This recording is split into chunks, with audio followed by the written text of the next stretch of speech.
নবী পাকের আছে গনেরা যখন নৌকাটা ছেড়ে দিল, নৌকাটা যখন ছেড়ে দিল, আল্লাহ পাকের ওলি হযরতে মুফতি আযম মিসবাহ হুজুর পীর কেবলা নৌকার এক কোনায় বসে রইলেন, হুজুরের খাদেমেরা আর এক কোনায় বসে রইলেন। এমন সময় দেখতে পাওয়া যায় নৌকাটা যখনই চলতে লাগলো পিছন থেকে একটা আওয়াজ শুনতে পায়। ও ভাইজানেরা, আল্লাহ পাকের ওলি হযরতে মিসবাহ হুজুর পীর কেবলা হুজুর আমার পিছনটা ঘুরে দেখলেন একজন ব্যক্তি দৌড়ে দৌড়ে দৌড়ে দৌড়ে আসে, মুখে দিয়ে কি যেন বলতে লাগে, ও নৌকার মাঝি তোমার নৌকাকে একটু দাঁড় করাও, ও নৌকার মাঝি তোমার নৌকাকে একটু থামাও। দূর থেকে চিৎকার করে বলতে বলতে বলতে বলতে আসে। মুফতি আযম মিসবাহ হুজুর পীর কেবলা খাদেমদেরকে জিজ্ঞাসা করলেন, ও বাবা খাদেম, ও বাবা খাদেম, দেখো তো ওই ব্যক্তিটা কি যেন বলে। খাদেমেরা বলতে লাগেন, ও আল্লাহ পাকের ওলি আমরা তো বুঝতে পারি না।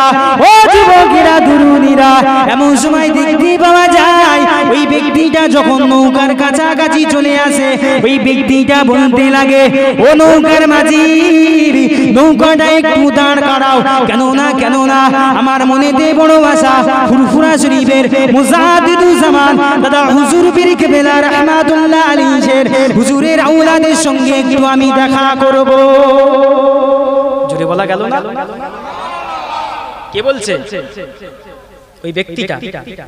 নওজোয়ানেরা তরুণেরা বারা আল্লাহ পাকের ওলি হযরতে মুফতি আযম মিসবাহ হুজুর পীর কেবলা এই কথাটা শোনার পরে আল্লাহ পাকের ওলি বলতে লাগেন, ও নৌকার মাঝি তোমার নৌকাকে একটু দাঁড় করাও, দাঁড়াও দাঁড়াও।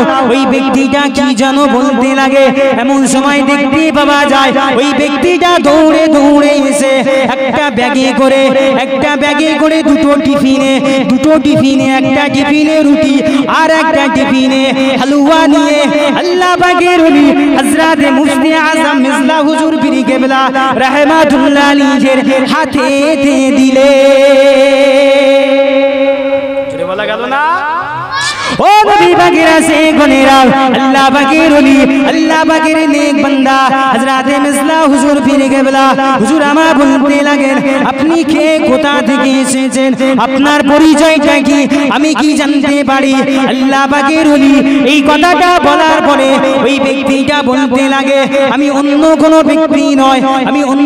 ব্যক্তি নয়, আমি এসেছি আল্লাহর তরফ থেকে, আমি এসেছি আমার মুজাদ্দিদুজ্জামান হুজুরের আওলাদকে মেহমানদারি করাতে। এই কথা বলে খাবারটা হাতে ধরিয়ে দিয়ে ওই ব্যক্তিটা পিছনের দিকে হেঁটে হেঁটে চলে যায়। ও নবী পাকের আছে গনেরা, ও আমার রাসূলুল্লাহ দিওয়ানা গনেরা, ওই সময় খাদেমেরা দেখতে লাগে, খাদেমেরা বলতে লাগে, আমরা বেশ কিছুক্ষণ ওই ব্যক্তিটাকে দেখতে লাগলাম। কিছুক্ষণ পর যখন আমরা চোখটা একটাবার ফিরিয়ে নিলাম, দ্বিতীয়বার যখন তাকালাম আমরা দেখতে লাগলাম ওই ব্যক্তিটা আর আমাদের সামনে না। আর কি জোরে বলা গেল না? খাদেমেরা বলতে লাগলো, আমরা যখনই ওই খাবারটা নিয়ে হুজুরের হাতে দিয়ে একবার চোখটাকে নামিয়েছি, দ্বিতীয়বার ওই ব্যক্তিটাকে, অতএব ব্যক্তিটা কে ছিল? চাচাজি বলছে ফেরেশতা। আমি বলিনি কিন্তু, চাচাজি বলেছে ফেরেশতা। আচ্ছা একটা কথা বলি, আল্লাহর ওলিদের এই যে ব্যক্তিটা হুজুরের জীবনীতে ডাইরেক্ট এসেছে, ওই ব্যক্তিটা খাবারটা দিয়ে কিছুটা যাওয়ার পর উধাও হয়ে গিয়েছে। এই ব্যক্তিটা অন্য কোনো ব্যক্তি হতে পারে? অতএব আমরা বুক থেকে বলতে পারি না আমাদের ফুরফুরা শরীফে মুজাদ্দিদুজ্জামান হুজুরের আওলাদদেরকে আল্লাহ পাকের ফেরেশতারা চেনে না। সেই জন্য তো খাবারটা খাইয়েছে আল্লাহর ওলি হুজুর আমার। যখনই বারবার খাবারের কথা বলেছে স্বয়ং আল্লাহর তরফ থেকে খাবার এসেছে। একবার জোরে বলেন সুবহানাল্লাহ। সেই পীরকে পীর মেলে মিলেছে, তাই তো নাকি? জি তাই তো নাকি? আকীদা ঠিক রাখবে, আকীদাই মজবুত হবে আমার ভাইজান নেককার আল্লাহ ওয়ালা বান্দারা। আবার রিসেন্টলি একটা কথা দেখছি, সোশ্যাল মিডিয়ায় একটা শুনছিলাম, এক ভণ্ড মুফতি সে কি বলছে জানেন? দাদা আমার পীর আবু বকর সিদ্দিক দাদা কি আল্লাহ রাসূলের সবচেয়ে বড় খলিফা কে ছিল?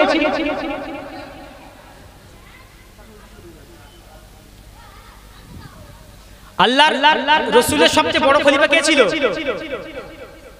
হ্যাঁ, কি নাম ছিল প্রথম খলিফার নাম কি ছিল?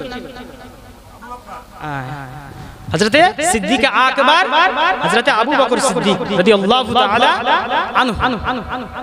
আমার ভাইজান নেককার আল্লাহ ওয়ালা বন্ধুরা, সে বলছে আবু বকরের থেকে আমার আমল বেশি। বলবেন না নাউযুবিল্লাহ? কি বলছে?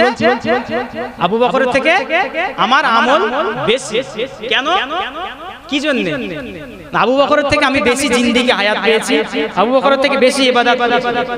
আচ্ছা বলেন, এই সমস্ত আলেম যে আল্লাহ রাসূল বলে গিয়েছেন আখিরি জামানায় কিছু এমন আলেম বার হবে, তারা এমন এমন কথা বলবে তোমাদেরকে জাহান্নামের দিকে ডাকবে। এই সমস্ত আলেমই তো নাকি আল্লাহ নবীর ভবিষ্যৎবাণী তো নাকি? আল্লাহ পাক হযরত আবু বকরের সম্মানটা আল্লাহ কেমন দিয়েছেন?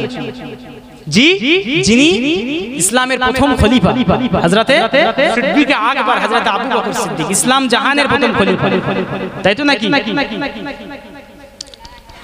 আমার ভাইজান নেককার আল্লাহ ওয়ালা বনেরা, আল্লাহর ওলি, এই চাচাজি একটু বসেন, একটু কথা কম বলেন। অসুবিধা হচ্ছে নাকি আপনাদের? পিছনে কথা বলছে কেন? তো কথা বললে কিন্তু এর ভিতরে হবে না। আমি বলছি অসুবিধা হয়, জলসা আপনারা জানেন না, এটা বক্তব্য রাখতে গেলে কথা বললে প্রবলেম হয়ে যায়। না, এই ওই পিছনের কথা বলছিলাম। যাই হোক, ভিতরে কথা বলেন না প্লিজ, বাইরে গিয়ে কথা বলেন, অসুবিধা নেই। কারণ এখানে মানুষগুলো শুনছে, যে কজনই আছে মানুষ শুনছে, বাইরে থেকে ডিস্টার্ব করছে। হযরতে আবু বকর সিদ্দিককে আল্লাহ পাক কত বড় দরজার মাহবুব বান্দা করেছিলেন। চেনেন আবু বকরকে? যে 1 তারিখে মদিনার মসজিদে নববী শরীফে সাহাবা হুজুরেরা বসে আছে, আল্লাহ পাকের সাহাবা গণেরা বসে আছে। রাসূলুল্লাহ সমস্ত সাহাবাদেরকে উদ্দেশ্য করে বললেন, ও আমার সাহাবী গণেরা, আজকে এখানে বহু সাহাবী আছে, বলো তো দেখি আজকে দিনের নফল নামাজটা আজকে কে আদায় করেছে? নফল রোজাটা আজকে কে আদায় করেছে? কোন কোন সাহাবী হাত তুলেছে, ইয়া রাসূলুল্লাহ আজকে আমরা নফল নামাজটা পড়েছি, কিন্তু নফল রোজাই কেউ পারিনি। বেশ কিছুক্ষণ মদিনার মসজিদ চুপচাপ হয়ে আছে, সমস্ত সাহাবারা বসে আছে, নিরিবিলি বসে আছে, সাহাবারা সব চুপচাপ হয়ে আছে। এমন সময় হযরত সিদ্দিক আকবর আবু বকর সিদ্দিক হুজুর আমার হাতটা তুলে বললেন, ইয়া রাসূলুল্লাহ আজকের দিনে আমি আবু বকর আমি নফল রোজাটা করেছি। জোরে বলে সুবহানাল্লাহ। কে আবু বকর? জানাকে সর্বপ্রথম আল্লাহ পাকের ফেরেশতা হযরত জিবরাইল আমিন আলাইহিস সালাম নিজে পরীক্ষা করেছিলেন, নিজে পরীক্ষা করেছিল। কি পরীক্ষা করেছিল? 1 তারিখে হযরতে জিবরাইল আমিন আলাইহিস সালাম এই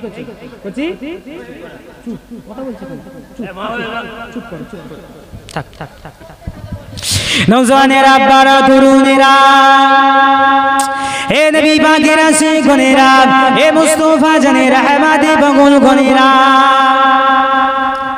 ও রাসূলুল্লাহ দিবানা গণেরা, আল্লাহ পাকের ফেরেশতা হযরত জিবরিল আমিন আলাইহিস সালাম আল্লাহ দরবারে চলে যায়।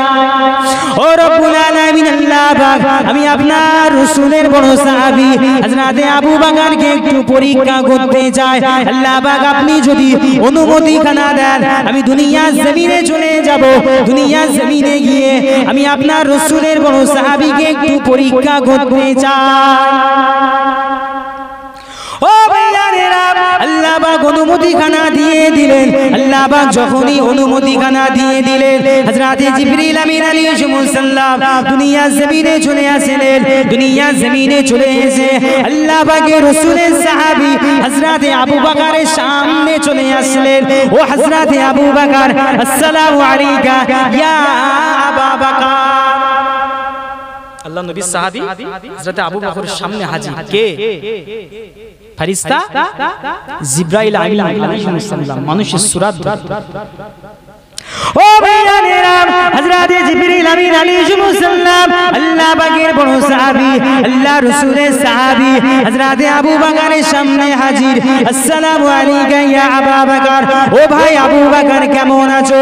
আল্লাহ নবী সাহাবী হযরত আবু বকর সিদ্দিক হুজুর আমার সালামের উত্তর খানা দিয়ে হুজুর আমার পরিচয় জানতে চাইলেন। কে আপনি? কোথা থেকে এসেছেন? আপনার পরিচয়টা কি? কারণ এমন একটা সূরাত এসেছে কখনো দেখিনি। হুজুর আমার প্রশ্ন করলেন, আপনি কে? কোথা থেকে এসেছেন, আপনার পরিচয় কি? নজনেরা তরুণেরা বারা ও আমার নবী বাগেরা সে কোনেরা আল্লাহ নবী সাহাবী এই কথাটা বলার পরে আল্লাহ বাগের ফেরেশতা হযরতে জিবরিল আমিন আলাইহিস সালাম বলতে লাগেন, ও আল্লাহ নবী সাহাবী ও হযরতে ভাই আবু বকর, আমি অন্য কোনো ব্যক্তি নই, আমি অন্য কোনো ব্যক্তি নয়, আমি আমার পরিচয় দিতে আসি না, আমি আপনাদের মতো সাধারণ একজন ব্যক্তি, আমি এসেছি একটা প্রশ্নের উত্তর জানতে। কি বলছে? আমি এসেছি একটা প্রশ্নের উত্তর জানতে, আমি আমার পরিচয় দিতে এখানে আসি না, আপনি আমার প্রশ্নের উত্তর দিয়ে দেবেন, আমি এখান থেকে চলে যাব। একটা কথা বলেন, আবু বকর হুজুর কি বুঝতে পেরেছিলেন? পারেনি। সাধারণ মানুষ প্রশ্ন করবে। নজনেরা তরুণেরা বারা আল্লাহ নবী সাহাবী হযরতে আবু বকর হুজুর আমার বলতে লাগেন, কি প্রশ্নটা করো। আল্লাহ নবী সাহাবী হযরতে আবু বকর হুজুর আমার এই কথাটা বলার পরে, আল্লাহ রাসূলের সাহাবী এই কথাটা বলার পরে আল্লাহ পাকের বড় ফেরেশতা হযরতে জিবরিল আমিন আলাইহিস সালাম ওই সময় প্রশ্নটা করেন, বলতে লাগেন, ও ভাই আবু বকর বলো তো দেখি এই সময়ে বর্তমানে এই পরিস্থিতিতে আল্লাহ পাকের বড় ফেরেশতা হযরতে জিবরিল আমিন আলাইহিস সালাম কোন জায়গায় অবস্থান করছে? প্রশ্নটা কেমন? খুব ক্রিটিক্যাল প্রশ্ন। কে প্রশ্ন করছে? হযরতে জিবরিল আমিন আলাইহিস সালাম তিনি নিজেই প্রশ্ন করছে, আবু বকর বলো তো দেখি এই সময় আল্লাহ পাকের বড় ফেরেশতা হযরতে জিবরিল আমিন আলাইহিস সালাম কোন জায়গায় অবস্থান করছে? আপনি তো রাসূলের বড় সাহাবী, আপনি তো সিদ্দিকে আকবর, বলেন। ও ভাইয়ানেরা, ও আমার রাসূলুল্লাহ দিওয়ানা গনেরা, ও মুস্তাফা জানে রহমাতে বগুন গনেরা, এই কথাটা বলার সঙ্গে সঙ্গে আল্লাহ নবী সাহাবী হযরতে আবু বকর হুজুর আমার চোখটাকে বন্ধ করে নিলেন, চোখটাকে বন্ধ করে নিয়ে হুজুর আমার মাথাটা হাত করে নিলেন। হুজুর আমার প্রথম আসমানটা দেখতে লাগলেন, দ্বিতীয় আসমানটা দেখতে লাগলেন, তৃতীয় আসমানটা দেখতে লাগলেন, তৃতীয় আসমান, চতুর্থ আসমান, এমন করে সপ্তম আসমান পর্যন্ত দেখে নিলেন। কোন জায়গাতে আল্লাহ পাকের বড় ফেরেশতা হযরতে জিবরিলকে দেখতে পেলেন না। হুজুর আমার সিদরাতুল মুনতাহা পর্যন্ত দেখতে লাগলেন।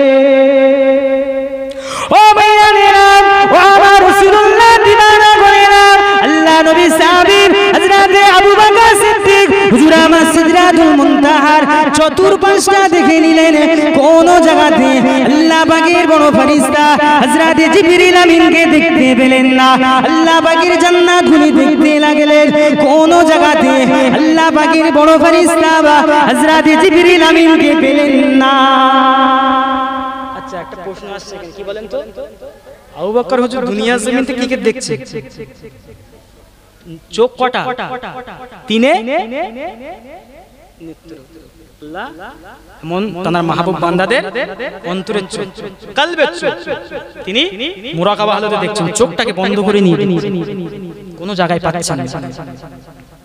এ রাসূলুল্লাহ দিওয়ানা গনেরা, এ মুস্তাফা জানে রহমাতের পাগল গনেরা, আল্লাহ পাকের ওলি হযরত আল্লাহ পাকের রাসূলের সাহাবী হযরত আবু বকর হুজুর, হুজুর আমার চোখটাকে খুলে নিলেন। হুজুর আমার কোন জায়গাতে পেলেন না, হুজুর আমার আবার চোখটাকে বন্ধ করে নিলেন। হুজুর আমার চোখটাকে বন্ধ করে নিয়ে প্রথম জমিন, দ্বিতীয় জমিন, তৃতীয় জমিন, চতুর্থ জমিন, এমন করে সপ্তম জমিন পর্যন্ত কোন জায়গাতে আল্লাহ পাকের বড় ফেরেশতা হযরত জিবরিল আমিনকে পেলেন না। হুজুর আমার চোখটাকে আবার খুলে নিলেন। হুজুর আমার চোখটাকে খুলে নিয়ে হুজুর আমার পশ্চিম দিকে তাকালেন, মাশরিক থেকে মাগরিব, হুজুর আমার উত্তর দিক থেকে দক্ষিণ দিক দেখে নিলেন। কোন জায়গাতে আলামের কোন প্রান্তরে আল্লাহ পাকের বড় ফেরেশতা হযরত জিবরিলকে পেলেন না। কোন জায়গাতে পাচ্ছেন, কোন আলামের শেষ পর্যন্ত দেখে নিলেন, কোথাও পাচ্ছেন না। কোথায় গেল? এ যুবকেরা, তরুণেরা, ও আমার মুরব্বিয়ানেরা, আল্লাহ পাকের রাসূলের সাহাবী হযরত আবু বকর হুজুর আমার হাতটাকে আল্লাহ দরবারে তুলে দিলেন। ও রব্বি আলামিন, আল্লাহ পাক আপনার রাসূলের বড় সাহাবী একজন অপরিচিত ব্যক্তি আমার কাছে প্রশ্ন জানতে চেয়েছে। আমি আবু বকর যদি প্রশ্নের উত্তর না দিতে পারি আমি আবু বকর অপমানিত হয়ে যাব। আল্লাহ পাক আপনি তো সবই পারেন, আল্লাহ পাক আপনি তো সবই পারেন, আল্লাহ পাক আপনি তো রাতকে দিন করতে পারেন, আল্লাহ পাক আপনি দিনকে রাত করতে পারেন, আল্লাহ পাক আপনি মুর্দাকে জিন্দা করতে পারেন, আপনি জিন্দাকে মুর্দা করতে পারেন। আল্লাহ পাক আমি আবু বকর কি করব? এ যুবকেরা তরুণেরা, আল্লাহ পাকের রাসূলের সাহাবী হযরত আবু বকর হুজুর আমার চোখটাকে বন্ধ করে দিলেন, হুজুর আমার চোখটাকে বন্ধ করে নিয়ে তিনার পিছনের দিকে তাকাতে লাগলেন, দেখতে পেলেন না সামনের দিকে। হুজুর আমার এখনো পর্যন্ত দেখিনি। হুজুরের ভিতরে আল্লাহ পাক বুদ্ধি দিয়ে দিলেন। হুজুর আমার সঙ্গে সঙ্গে বলতে লাগলেন, কেননা জান্নাত থেকে শুরু করে সপ্তম আসমান থেকে শুরু করে সিদরাতুল মুনতাহা পর্যন্ত সমগ্র আলামে কোন জায়গাতে আল্লাহ পাকের বড় ফেরেশতা হযরত জিবরিলকে দেখতে পেলেন না। হুজুর আমার সরাসরি বলে দিলেন, আমার সামনে যে ব্যক্তিটা দাঁড়িয়ে আছে ইনি অন্য কেউ নয়, ইনি হলেন, তুমি হলেন আল্লাহ পাকের বড় ফেরেশতা হযরত জিবরাইল। জোরে বলা গেল না? কত বড় দরজার লোক ছিল হুজুর, এত আল্লাহ পাক তাহকিক করার জ্ঞান দিয়েছিলেন। হুজুর সরাসরি তিনি ভেবে নিলেন আলামের কোন জায়গা দেখতে পাইনি, জান্নাত থেকে শুরু করে সিদরাতুল মুনতাহা থেকে শুরু করে কোথাও পাইনি। তাহলে আমার সামনে যে ব্যক্তিটা আছে ইনি অন্য কেউ নাই, ইনি হলেন আল্লাহ পাকের বড় ফেরেশতা হযরত জিবরিল। তিনি মানুষের সূরত ধরে আমাকে পরীক্ষা করতে আসে। এ যুবকেরা তরুণেরা, এই কথাটা বলার সঙ্গে সঙ্গে হযরত জিবরিল আমিন আলাইহিস সালাম অঝর নয়নে কাঁদতে লাগলেন। হুজুর আমার বলতে লাগলেন, বিয়াদবি ক্ষমা করবেন, আমি এসেছি একটা পরীক্ষা করার জন্য। আমি শুনেছি আল্লাহ পাক আপনার সম্মানকে এত বাড়িয়েছে নাকি জান্নাতের ভিতরে যে ব্যক্তিটা যাবে তিনি অন্য কেউ নয়, তিনি হলেন সিদ্দিকে আকবার। সেই জন্য আমি জিবরাইল একটু পরীক্ষা করেছি, কারণ জান্নাতে এমন ব্যক্তি যিনি ফার্স্ট যাবেন তাকে আমি পরীক্ষা করতেই পারি। পরীক্ষায় পাস কি পাস সরাসরি বলে দিলেন, কোন আবু বকর আমার রাসূলের হিজরতের সাথী ছিলেন, তাই তো নাকি? আলোচনা বহুত বড়, অনেক বড় আলোচনা, অনেক বড়। আমার রাসূল বলেছিল সমগ্র দুনিয়ার মানুষের ঈমান আমল দাড়ি পাল্লার এক দিকে রাখা হবে, আর আমার আবু বকরের এক রাতের ঈমান আমল আরেক পাল্লায় রাখা হবে। সমগ্র দুনিয়ার মানুষের ঈমান আমলের থেকে আমার আবু বকরের ঈমানের আমলের পাল্লা ভারী হবে। জোরে বলে এক রাতের, বেশি না, এক রাতের। রাত তো কোন রাত ছিল? আল্লাহ নবী কি বলেছিল? আবু বকর আমি রাসূলুল্লাহ হিজরত করব, আমি রাসূলুল্লাহ হিজরত করব মদিনায়, আবু বকর তুমি আমার সাথী হবে। যেদিনে কমাস পর হিজরত করেছিল, বলার কমাস পর হিজরত করেছিল। ওয়াজ শুনেন না? 3 মাস তো, তাই তো 3 মাস পর হিজরত করেছিল। হুজুর শুধু আবু বকরের দরজায় গিয়ে একবার টোকা মেরেছিল, টোকা মারা শেষ, হুজুরের দরজা খোলা। আল্লাহ নবী প্রশ্ন কি করেছিল? আবু বকর তুমি ঘুমাওনি? হযরত আবু বকর হুজুর বললেন, ইয়া রাসূলুল্লাহ আপনি যেদিন থেকে বললেন আবু বকর হিজরতের সাথী তুমি হবে, সেদিন থেকে আমি আবু বকর আর ঘুমাইনি। আমি আবু বকর ওই যে উট আমি রেডি করে রেখেছি, সব সময় আমি রাতে দরজার ধারে দাঁড়িয়ে থাকতাম কখন আল্লাহর রাসূল এসে, যদি এসে ডাকতে দেরি হয়ে যায়, আমি আবু বকর উঠতে যদি দেরি করি মক্কার কাফের মুশরিকরা আমার রাসূলকে কষ্ট দিবে। কোন আবু বকরকে কথা বলছে? আল্লাহ পাক এত সম্মান দিয়েছিল। আল্লাহ নবী মেরাজে গিয়েছিলেন, তাই তো নাকি? আল্লাহ নবী মেরাজে গিয়েছিল। আল্লাহ নবী মেরাজ থেকে যখন বাড়িতে মদিনাতে ফিরলেন, আল্লাহ নবী সমগ্র মানুষকে বলে বেড়াচ্ছে, আমি রাসূলুল্লাহ আগামীকাল রাতে আমি বাইতুল মুকাদ্দাসে গিয়েছিলাম, সেখান থেকে গিয়েছিলাম আল্লাহ পাকের আরশ আজিমে, আল্লাহ পাকের সঙ্গে কথোপকথন হয়ে আবার ওই রাতে আমি ফিরে এসেছি। যখন এই কথাটা মক্কায় রটে গিয়েছে, যখন রটে গিয়েছে, কাফের মুশরিকরা বলছে এ মুহাম্মদ পাগল হয়ে গেছে। নাউযুবিল্লাহ বলবেন না? মুহাম্মদ সাল্লাল্লাহু আলাইহি ওয়াসাল্লাম পাগল হয়ে গেছে। এই মুহাম্মদ সাহাবীরা তোদের মুহাম্মদ সাল্লাল্লাহু আলাইহি ওয়াসাল্লাম সে নাকি কাল রাতে বাইতুল মুকাদ্দাসে গিয়েছিল, সেখান থেকে আবার আরশ আজিমে গিয়েছিল, আবার আল্লাহর সঙ্গে কথোপকথন করে আবার নাকি দুনিয়ায় এসেছে। তোরা বিশ্বাস করিস? এই একটা ফাটল ধরেছিল ইসলামের ইতিহাসে, একটা ফাটল দেখা দিয়েছিল। সাহাবা হুজুরা পুরো কনফিউজ হয়ে গেছে, কি করে সম্ভব, কি করে সম্ভব এক রাতে। সাহাবা হুজুরা যখন আবু জাহাল, আবু লাহাব, উতবা, শাইবা, শিবা সাহাবা হুজুরদের কাছে এসে বলতে লাগলেন, তোরা কোন নবীকে নবী বলে মেনেছিস? সেটা একজন মিথ্যাবাদী বানোয়াট। নাউযুবিল্লাহ মিন যালিক। এরকম বলতে বলতে বলতে বলতে যখন আবু বকরের কাছে হাজির, এ ভাই আবু বকর শুনেছো তোমার নবী নাকি আগামীকাল রাতে নাকি আল্লাহর সঙ্গে দেখা করতে গিয়েছিল।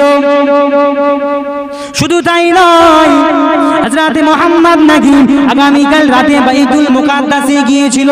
ওখানে সমস্ত নবীর সঙ্গে নামাজ আদায় করে ওখান থেকে নাকি আরশে আজিমে গিয়েছিল। আল্লাহর সঙ্গে কথোপকথন করে আবার ওই রাতে নাকি দুনিয়ায় এসেছে। তুমি কি বিশ্বাস করো? তাকে প্রশ্ন করছে আবু বকর হুজুর কে? আবু জাহেল, আবু লাহাব গিয়ে প্রশ্ন করছে। ও যুবকেরা, তরুণেরা, ও আমার রাসূলুল্লাহ দিওয়ানা গনেরা, এই কথাটা যখন হযরত আবু বকরের সামনে গিয়ে বলতে লাগে, হযরত আবু বকর হুজুর আমার চুপ করে দাঁড়িয়ে রইলেন। আল্লাহ নবী সাহাবী হযরত আবু বকর বলতে লাগলেন, এ মক্কার কুফারে কুরাইশি গনেরা, এই আবু জাহাল, আবু লাহাব, এই উতবা, শাইবা, শিবা শুনে রেখে দে, আল্লাহ পাকের নবী, আল্লাহ পাকের রাসূল হযরত মুহাম্মদুর রাসূলুল্লাহ সাল্লাল্লাহু আলাইহি ওয়াসাল্লাম যদি এই কথাটা তিনি তানার চামড়ার মুখ দিয়ে বলে থাকে, আমি আবু বকর বলে দিলাম তিনি মিথ্যা কিছু বলেনি, তিনি ঠিকই কথা বলেছে। বলা গেল না? এই ঘটনার পর থেকে আল্লাহ পাকের রাসূল আবু বকর হুজুরকে বলেছিল, আবু বকর আজকে থেকে তুমি শুধু আবু বকর নয়, তিনি আবু বকর সিদ্দিক। জোরে বলেন সুবহানাল্লাহ। সেই আবু বকরের কথা বলছি। আমার ভাইজান নেককার আল্লাহ ওয়ালা বান্দারা, আমাদের যুবকরা, তরুণেরা, সমবয়স্ক নওজওয়ান সকলে, আল্লাহ পাক আমাদেরকে হযরত আবু বকর হুজুরের সাথী করে আল্লাহ পাক যেন জান্নাতে নসিব করেন। সকলে বলেন আল্লাহুম্মা আমিন। একটু মহব্বতের সঙ্গে বলতে পারলেন না? তাদের থেকে শিক্ষা নিতে হবে, তাই তো নাকি? কাদের থেকে শিক্ষা নিতে হবে? চার ইমামের এক ইমাম, শুনছেন? চার ইমামের এক ইমাম হযরত ইমাম মালিক, নাম শুনেছেন? আমি একটু একটু পয়েন্ট দিচ্ছি। বর্তমান জামানায় কি বলবো, এত ফিতনা বার হচ্ছে, মাযহাব মানা যাবে না, পীর ওলি আল্লাহ মানা যাবে না, বিভিন্ন ধরনের। যাই হোক, আমরা ওইসব ফিতনায় পা দেব, খবরদার ফিতনায় যাবে না। দেখবেন যে ব্যক্তি ফিতনা করছে দূরে সরে আসবে। আল্লাহ নবী বলেছে আখিরি জামানায় এমন সময় আসবে হাতে আগুন রাখা থেকে ঈমান রাখা কঠিন। সেই যুগ চলছে তো নাকি? অতএব আমাদেরকে সাবধান থাকতে হবে, সাবধান থাকতে হবে। আল্লাহর মাহবুব বান্দা যারা হয়ে গেছে, আল্লাহর ওলি যারা হয়ে গেছে, তাদের থেকে শিক্ষা নিতে হবে। আল্লাহ পাকের ওলি হযরত ইমাম মালিক রাহিমাহুল্লাহ তাআলা, তিনি চার মাযহাবের এক ইমাম ছিল। তিনি হচ্ছে মালিকি মাযহাব। আমরা কোন মাযহাবের অনুসারী? হানাফি মাযহাব। ঠিক তেমন হযরত ইমাম মালিক হুজুর মালিকি মাযহাবের অনুসারী ছিলেন। তিনি সর্বপ্রথম হাদিস শরীফের কিতাব লিখেছিলেন, মুআত্তা ইমাম মালিক। যারা আলেম ওলামা আছে তারা জানে। তিনি সর্বপ্রথম বুখারী শরীফের আগে লেখা মুআত্তা ইমাম মালিক। আল্লাহ পাক রাসূলকে এত ভালোবেসেছিল জানেন, মদিনা শরীফের জমিনে জীবনে জুতো পাই দিয়ে ঘুরে। হাজী সাহেব কেউ আছেন এখানে?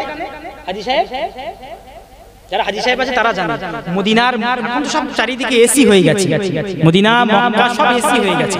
মদিনার বুকে সেই সময়ে আল্লাহর ওলি হযরত ইমাম মালিক হুজুর আমার জুতো পাই দিয়ে ঘুরতেন। হুজুরের পায়ের তলা না মদিনার মরুভূমির গরম বালুতে পুড়ে ফেটে ফেটে যেত মাঝখান দিয়ে। ঠিক আর কথা বলছি, বিশ্বের এক নম্বর আলেম ইমাম মালিক, ইমাম মালিক। আল্লাহ পাকের ওলি হযরত ইমাম মালিক হুজুরকে প্রশ্ন করা হয়েছে, ও আল্লাহ পাকের ওলি, আপনি তো জামানার একজন ইমাম, আপনি জামানার, এই শুনছেন, জামানার একজন ইমাম, আপনি কেন মদিনার বুকে জুতো পাই দিয়ে ঘোরেন? আপনি কেন মদিনার বুকে জুতো পাই দিয়ে ঘোরেন? নওজওয়ানেরা, তরুণেরা, হে নবী পাকেরা, আছে গনেরা, এই কথাটা প্রশ্ন করা হয়েছিল। আল্লাহ পাকের ওলি হযরত ইমাম মালিক হুজুরকে বলেছিল, ও আল্লাহ পাকের ওলি ও হযরত ইমাম মালিক হুজুর, আপনি কেন মদিনার বুকে খালি পায়ে হেঁটে হেঁটে বেড়ান? আপনি কেন সফরে যখন যান আপনি কেন উট দুম্বা ঘোড়া ব্যবহার করেন না? আপনি কেন হেঁটে হেঁটে খালি পায়ে হেঁটে হেঁটে যান? ও যুবকেরা, তরুণেরা, ও আমার মুরব্বিয়ানেরা, ও রাসূলুল্লাহ দিওয়ানা গনেরা, আল্লাহ পাকের ওলি হযরত ইমাম মালিক হুজুর আমার বলেছিল, ও মদিনাবাসীরা, ও মদিনার যুবকেরা, ও মদিনার মুরব্বি গনেরা, শুনে রেখে দাও, আমি ইমাম মালিক মদিনার বুকে জুতো পায়ে দিয়ে ঘুরি না কেন? আমি ইমাম মালিক কেন মদিনার বুকে খালি পায়ে ঘুরি? এর কারণ হলো এই মদিনার বুকে আমার রাসূলুল্লাহ হেঁটে হেঁটে বেরিয়েছে। আমি ইমাম মালিক জানি না আল্লাহ নবী কোন জায়গা দিয়ে হেঁটে হেঁটে বেরিয়েছে, আল্লাহ নবী কোন স্থান দিয়ে হেঁটে হেঁটে বেরিয়েছে। আমি ইমাম মালিক জানি না। আমি ইমাম মালিক যখন হেঁটে হেঁটে যাব, আমার রাসূলের নকশ কদমের পায়ের ছাপের উপরে যদি আমি ইমাম মালিক আমার ছাপটা পড়ে যায়, বেয়াদবি হয়ে যাবে। কাল কিয়ামতের মাঠে ময়দানে যদি আল্লাহ পাক প্রশ্ন করতে লাগে, ও হযরত ইমাম মালিক, আমি তোমাকে একটু ইলম দিয়েছিলাম বলে তুমি মদিনার বুকে আমার রাসূলের নকশ কদমের উপরে পায়ের ছাপের উপরে জুতো পাই দিয়ে উট দুম্বা ঘোড়া নিয়ে চড়ে বেরিয়েছো, ও হযরত ইমাম মালিক, তোমার একটুও ভয় লাগেনি? ও যুবকেরা, তরুণেরা, ও আমার রাসূলুল্লাহ দিওয়ানা গনেরা, আল্লাহ পাকের ওলি হযরত ইমাম মালিক বলতে লাগে, ময়দানে মাহশারের দিনে যদি আল্লাহ পাক আমাকে প্রশ্ন করেন, আমি কি মুখ নিয়ে আল্লাহর সামনে দাঁড়াবো? সেই জন্য আমি ইমাম মালিক ঠিক করে নিয়েছি, যতদিন বাঁচব মদিনার বুকে জীবনে জুতো পাই দিয়ে ঘুরবো না। আমি যতদিন বাঁচব মদিনার বুকে জীবনে ঘোড়ায় সওয়ার হব না, উটের পিঠে সওয়ার হব না। জোরে বলা গেল না? জীবনে হুজুর জুতো পাইতে ঘুরে, কত বড় আশিক ছিল। আমি আপনি একটু দুটো তিনটে হাদিসের কিতাবে একটু ইলম অর্জন করে রাসূলের নাম নিলে তার কলজে ফেটে যাবে। নবীকে এত সম্মান দেব মানে? তিনি ওই মরুভূমিতে জুতো পায় না দিয়ে ঘুরছে কেন? হাদিসে নিষেধ আছে মদিনায় খালি পায়ে ঘোরা নিষেধ আছে? খালি পায়ে ঘুরতে হবে? কোন হাদিস নেই। কেন? মাহাব্বা। হুজুরের মনে বড় আশা ছিল, জীবনে হুজুর মদিনা থেকে বার হয়, লাইফে একবারই বার হয়েছিল, সেটা হজ করার সময়। হুজুরের জন্ম হয়েছিল মদিনায়, হুজুরের একটা বারই শুধু বার হয়েছিল। হুজুরকে প্রশ্ন করা হয়েছিল, হুজুর আপনি মদিনা থেকে কেন বার হন না?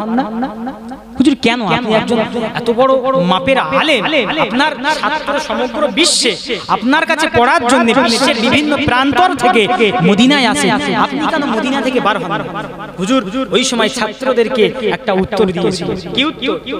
ও আমার ছাত্রগণেরা শুনে রেখে দাও, ও মদিনাবাসীরা শুনে রেখে দাও, আমি ইমাম মালিক মদিনা থেকে বার হই না।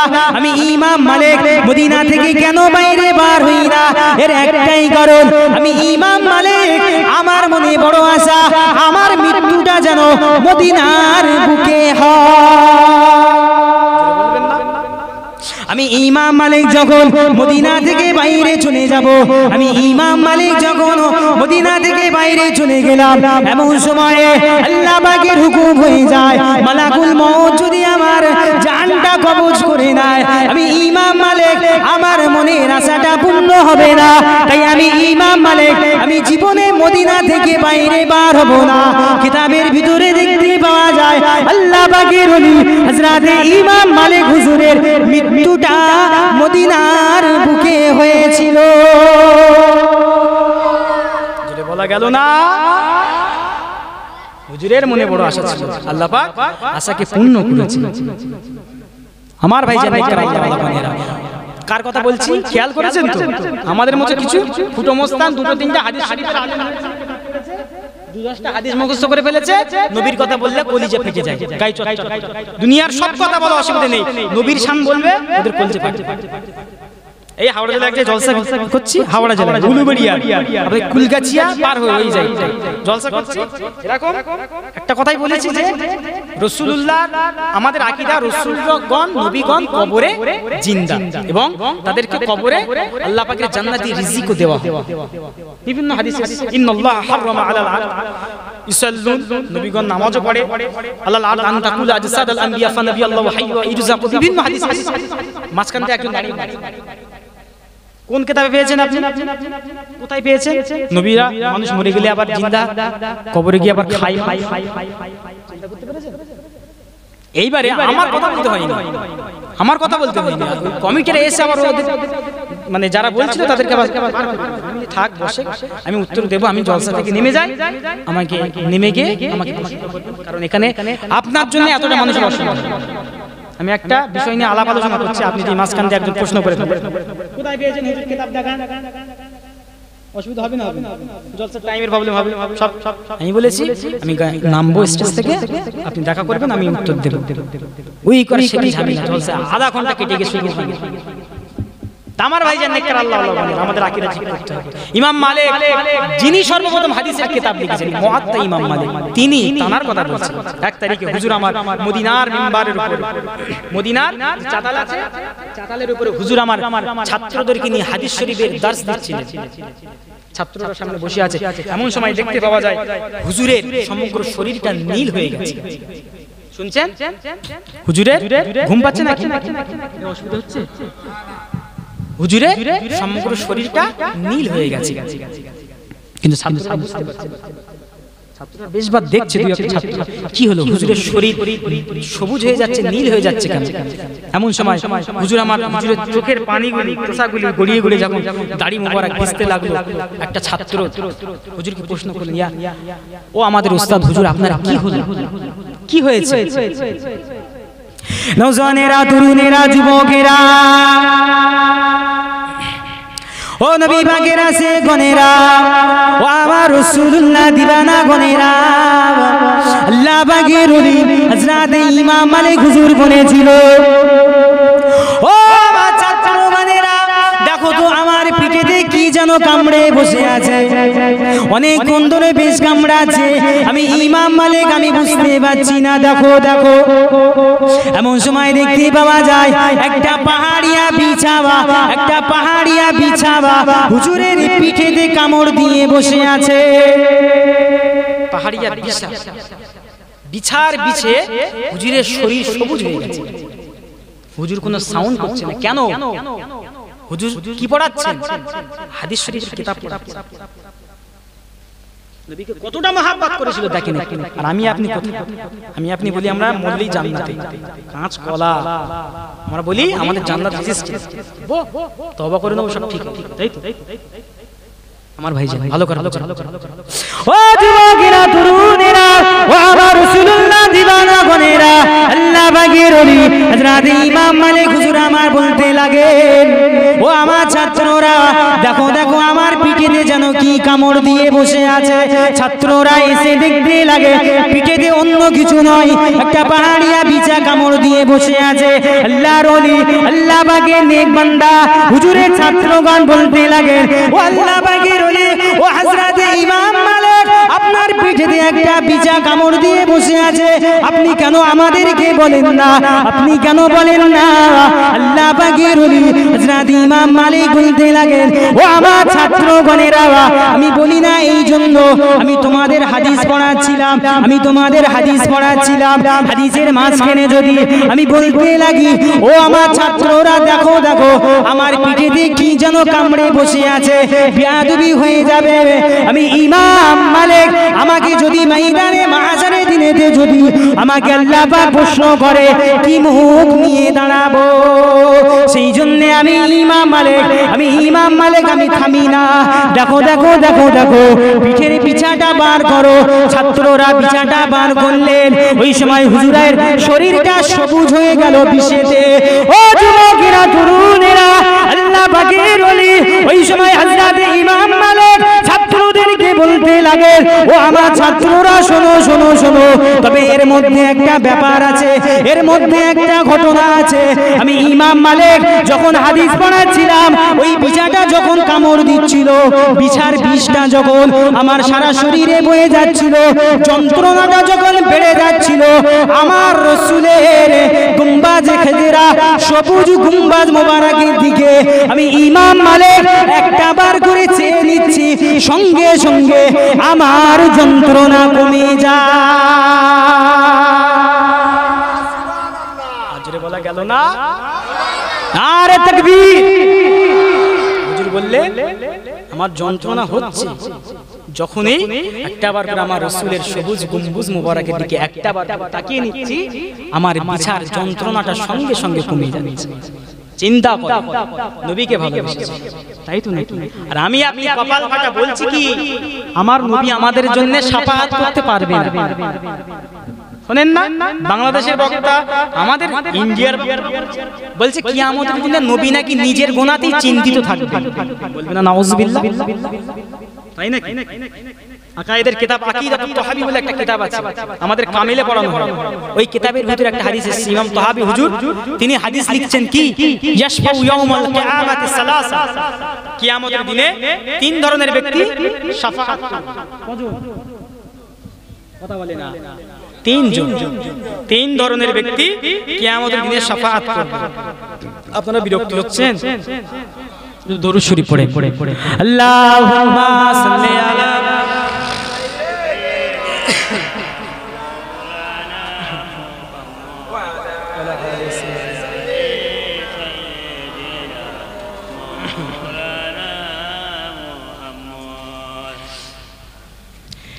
या नबी देखाए रुतबा आपकी नालैन का। जिन्हें बोलूं सुबहानाल्लाह। ভালো করে বুঝবেন, যারা উর্দু হিন্দি জানে তারা বুঝতে পারবে গজলের ভিতরে নাতের ভিতরে কবি কি লিখছে। কেউ কথা বলতে, ঠিক আছে? या नबी देखाए रुतबा आपकी नालैन का, या नबी देखाए रुतबा आपकी नालैन का, या नबी देखाए रुतबा आपकी नालैन का, अर्श ने चूमा है तलवा आपकी नालैन का। बोलो कभी कबीर भाषा, या नबी देखाए रुतबा आपकी नालैन का, आपकी खिदमत का मुझको काश मिल जाता शराफ, आपकी खिदमत का मुझको काश मिल जाता शराफ, बांधता हाथों से तस्मा आपकी नालैन का। या नबी देखाए रुतबा आपकी नालैन का, या नबी देखाए रुतबा आपकी नालैन का, या नबी देखाए रुतबा आपकी नालैन का, अर्श ने चूमा है तलवा आपकी नालैन का। পরের শেরটা শুনে, आपकी कदमों की नरमी कल्ब पर महसूस की, आपकी कदमों की नरमी कल्ब पर महसूस की, जब भी मैंने नक्श देखा आपकी नालैन का। नालायन মানে হুজুরে, নালায়ন মানে কি? জি जूता मुबारक, चलिए बोलूं ना सुभान अल्लाह। जब भी मैंने नक्शे देखा आपकी नालायन का, আপনার জুতো মুবারক নকশা যখনই আমি দেখছি সেটাই বলছি, आपकी कदमों की नरमी कल्ब पर महसूस की, आपकी कदमों की नरमी कल्ब पर महसूस की। जब भी मैंने नके से देखा आपकी नालैन का, या नबी देखा रुतबा आपकी नालैन का।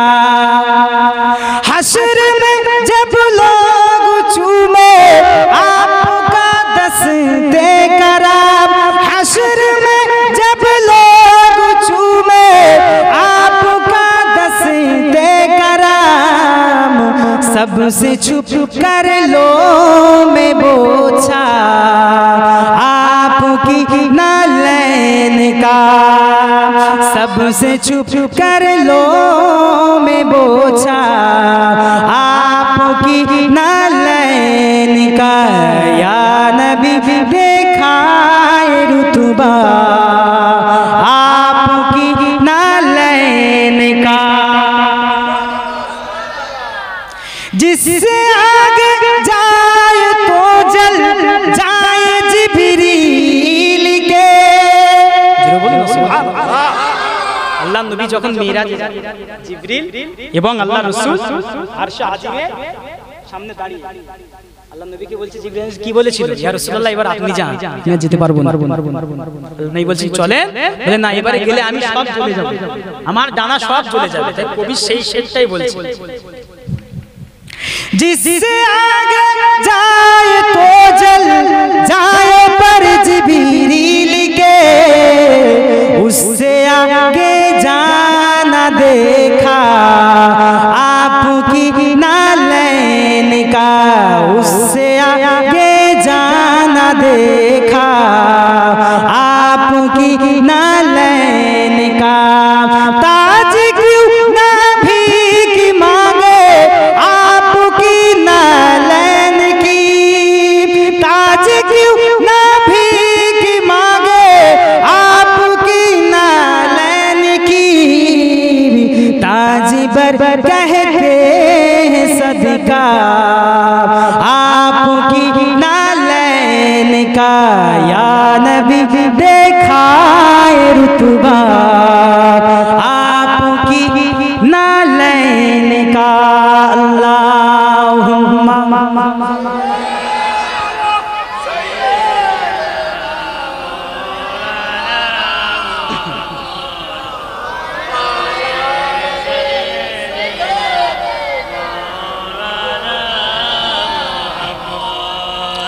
আমার ভাইজান নেকর আল্লাহর নবীরা, আমাদের যুবকেরা, তরুণীরা, সমবয়স্ক নওজওয়ান, যে কথা আলাপ আলোচনা হচ্ছিল, কোথায় আলোচনা হচ্ছিল?